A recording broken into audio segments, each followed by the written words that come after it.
Então, gente, como é que o pessoal chama o dia seguinte em... Tem um termo em inglês, é the day after, né? Então aqui, um dia depois do resultado da eleição, Lula eleito, Bolsonaro tem aí mais 2 meses para causar caos e destruição. E foi bem apertadinho, né? Bem quase 2% de diferença. Nossa, foi muito. Quem acompanhou acho que ficou pensando em agora. Quem vai? Quem vai? Ai caramba, quem vai? Mas foi o Lula. Vamos lá. Vamos discutir bem rapidinho como que a gente chegou em Lula presidente em 2023 e algumas das razões de Jair Bolsonaro ter sido o primeiro presidente a não conseguir uma reeleição. Não é tudo muito simples, mas eu acho que dá pra gente fazer um pensamento aí que seja minimamente compreensível, mesmo para quem não gosta muito de política, dessas coisas, né? E eu vi na internet, uma vertente que eu queria pegar, muita gente descendo a lenha em pessoas, por exemplo, como Marco Antônio Villa, João Amoedo, que foi punido pelo partido, né? Achei esquisitíssimo esse negócio do novo suspender, mas enfim. E o povo falando, nossa, o Villa, o professor Marco Antônio Villa, né, falou nos diabos do PT e agora fez campanha pro Lula. O novo não sei o que, e aí apoiou o Lula. Esse povo não tem caráter, esse povo não tem lealdade, tal. E é assim, gente, muitos desses 60 milhões que votaram no Lula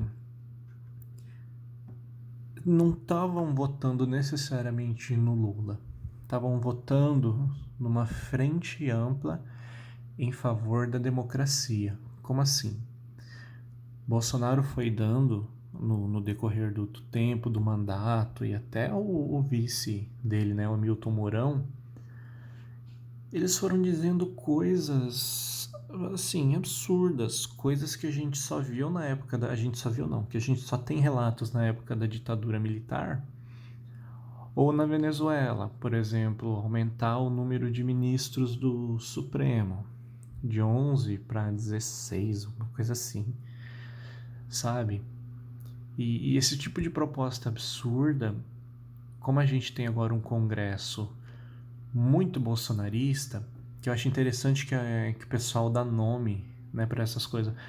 Mas Bolsonaro é o conhecido fascismo. A gente chama de bolsonarismo em função da época, né, e para dar personalidade ao fato, mas é fascismo, né, para não dizer nazismo, as loucuras que ele falava, né? E muita gente votou nessa frente ampla em torno do Lula, com Simone Tebet, com o partido do Ciro. Acho que o Ciro saiu dessa eleição muito magoado, acima de tudo, né? Mais do que derrotar. Eu acho que ele se sentiu um pouco derrotado, mas ele saiu magoado, porque acho que ele esperava mais.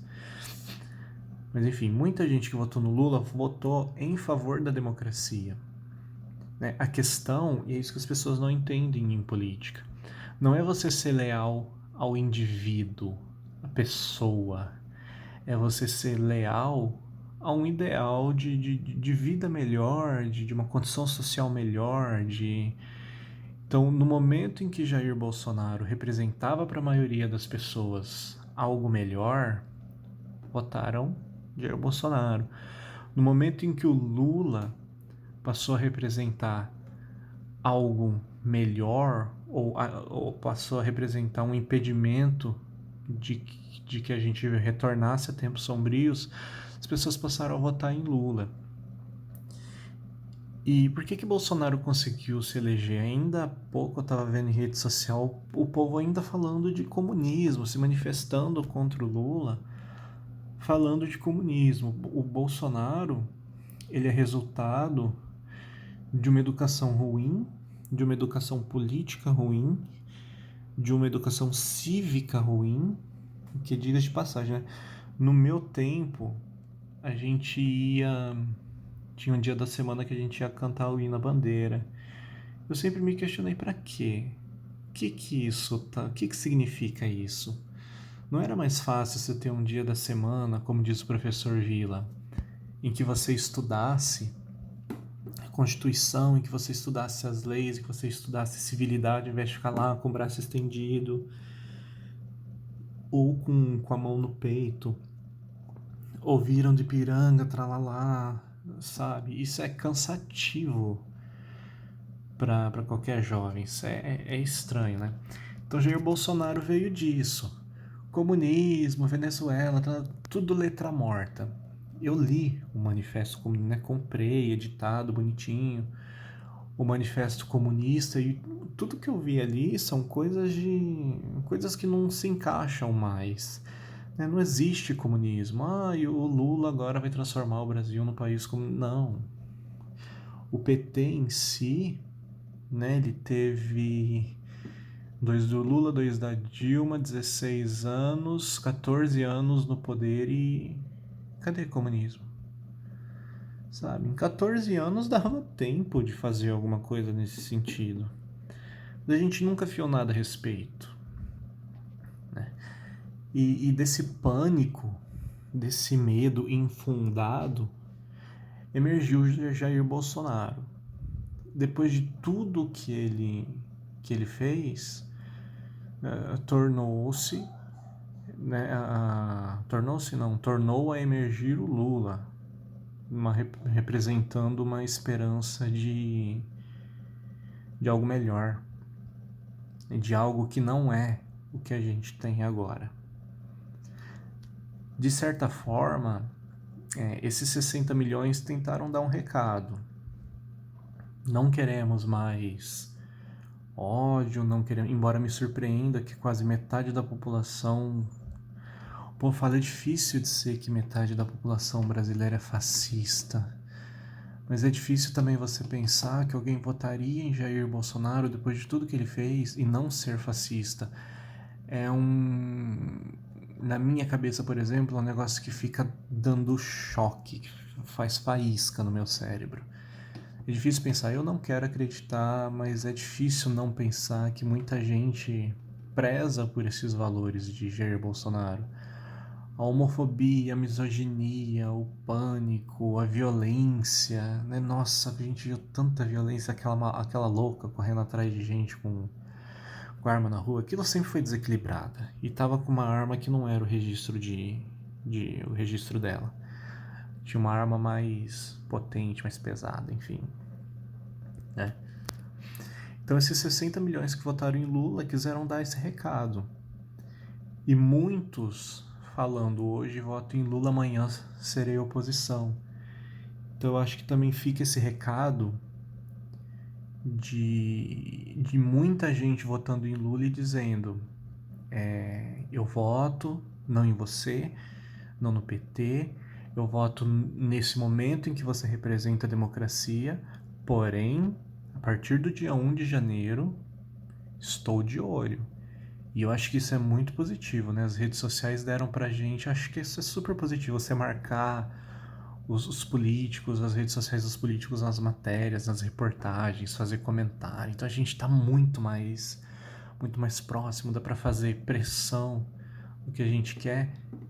E eu acredito que em 2023, se nada de errado acontecer, né? A gente espera tudo de Jair Bolsonaro, Lula vai ter essa noção de que o governo dele é um governo popular, foi eleito pelo voto, mas é um governo que tá todo mundo de olho e vai olhar muito de perto. E especialmente esses 58 milhões aqui, quase 50% que votou em Bolsonaro. Então não vai ser um governo fácil, por causa do Congresso e tudo mais, mas eu já vi algumas sinalizações positivas, por exemplo, Tarcísio que sabe-se lá por que foi eleito em São Paulo, o cara nunca deu um passeio em São Paulo, sei lá, enfim, mas elegeram, tá, deixa. Ele falando, vamos tentar se alinhar ao governo, e isso é bom, isso está certo, os governos federal e estadual eles têm que ser parceiros, têm que agir juntos por um bem comum. E se for o caso, às vezes vai ter alguns embates, mas a busca desse alinhamento, o discurso do Lula foi falando desse alinhamento, nessa união, e a gente vai ter um trabalho daqui para frente muito grande de reconstrução cívica, de reconstrução da cidadania, do convívio, sabe? Eu torço muito para que o Lula fortaleça muito a educação básica, que ele retome os programas, fortaleça as universidades, os institutos de pesquisa, porque eles estão fazendo falta.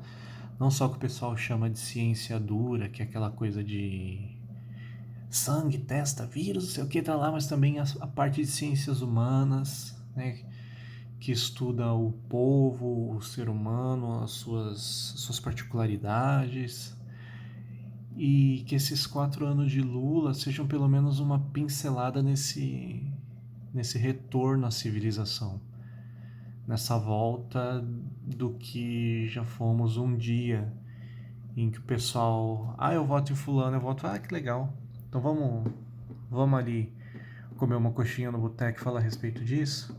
Não, eu voto em fulano, então você tem que morrer, como a gente estava vendo hoje em dia. Então, esse governo, ao menos para mim, vai ser um governo de muita esperança, que as pessoas retornem à tolerância, retomem o respeito, a empatia, a civilidade como um todo, né? E eu espero ter provocado em você também alguma reflexão. E é isso.